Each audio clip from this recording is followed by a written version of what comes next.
अगर आज रात अचानक दुनिया को खबर मिले कि मिडिल ईस्ट का एक देश परमाणु हथियार बना चुका है और वह देश है ईरान, तो क्या होगा?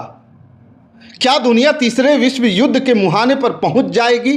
क्योंकि इस खबर से सबसे ज़्यादा डर किन देशों को है? इजराइल और यूनाइटेड स्टेट।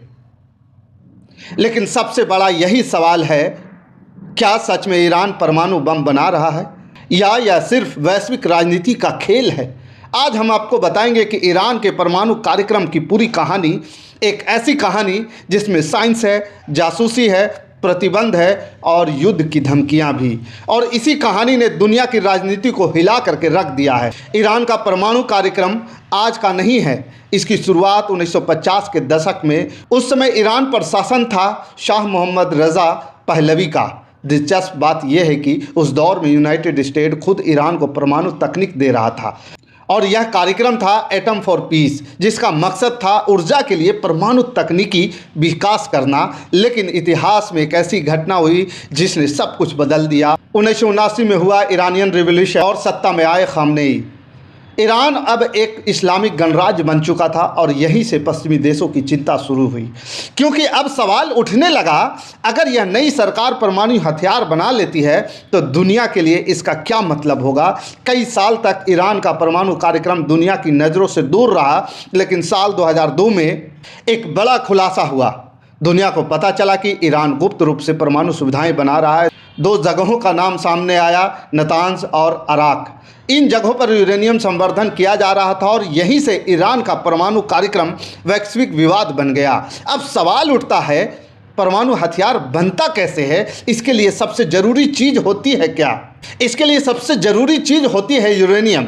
लेकिन प्राकृतिक यूरेनियम में परमाणु हथियार के लिए ज़रूरी तत्व बहुत कम मात्रा में होता है, इसलिए उसे इनरिच यानी कि संवर्धित करना पड़ता है। अगर यूरेनियम करीब 90% तक इनरिच हो जाए तो उसे परमाणु हथियार बनाया जा सकता है। और दुनिया को डर यही है कि ईरान धीरे धीरे उसी दिशा में आगे बढ़ रहा है। ईरान के इस कार्यक्रम को रोकने के लिए दुनिया ने बड़े कदम उठाए। संयुक्त राष्ट्र, अमेरिका और यूरोप सभी ने इन पर आर्थिक प्रतिबंध भी लगा दिए। इन प्रतिबंधों ने ईरान की आर्थिक व्यवस्था को काफ़ी नुकसान पहुंचाया, लेकिन ईरान का कहना था, हम परमाणु कार्यक्रम सिर्फ ऊर्जा उत्पादन के लिए चला रहे हैं, हम परमाणु हथियार नहीं बना रहे हैं। फिर आया साल 2015, जब दुनिया ने सोचा कि अब यह विवाद खत्म हो जाएगा, क्योंकि एक ऐतिहासिक समझौता हुआ और इसे कहा गया joint comprehensive plan for action. इस समझौते में शामिल थे यूएस, यूके, फ्रांस, रसिया, चाइना और ईरान। समझौते के अनुसार ईरान अपने परमाणु कार्यक्रम को सीमित करेगा और बदले में उस पर लगे आर्थिक प्रतिबंध हटा दिए जाएंगे। दुनिया को लगा कि संकट खत्म हो गया, लेकिन यह कहानी यहाँ खत्म नहीं हुई। 2018 में एक बड़ा मोड़ आया। तब अमेरिकी राष्ट्रपति डोनाल्ड ट्रंप ने अचानक इस समझौते से अमेरिका को बाहर निकाल लिया। उन्होंने कहा, यह समझौता ईरान को रोकने के लिए पर्याप्त नहीं, और इसके बाद तनाव फिर तेजी से बढ़ने लगा। समझौता टूटने के बाद ईरान ने धीरे धीरे यूरेनियम संवर्धन बढ़ाना शुरू कर दिया।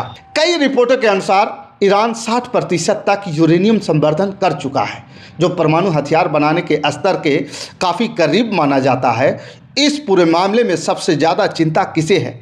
इजराइल को। इजराइल का मानना है कि अगर ईरान परमाणु हथियार बना लेता है तो यह मिडिल ईस्ट का शक्ति संतुलन पूरी तरह बदल देगा। इसी कारण इजराइल कई बार ईरान के परमाणु वैज्ञानिकों पर हमले किए और साइबर ऑपरेशन कर चुका है। आज दुनिया के सामने सबसे बड़ा सवाल यही है, क्या ईरान सच में परमाणु बम बनाने के करीब है? अगर ऐसा हुआ तो मिडिल ईस्ट में परमाणु हथियारों की नई दौड़ शुरू हो सकती है, और अगर यह दौड़ शुरू हुई तो उसका असर सिर्फ मिडिल ईस्ट पर नहीं बल्कि पूरी दुनिया पर पड़ेगा, क्योंकि इतिहास गवाह है, जहां परमाणु हथियार होते हैं वहां शांति हमेशा खतरे में रहती है। बाकी इस खबर के प्रति आपका क्या विचार है, आप हमें कमेंट कर जरूर बताइएगा। हमारे साथ बने रहने के लिए धन्यवाद। जय हिंद, जय भारत।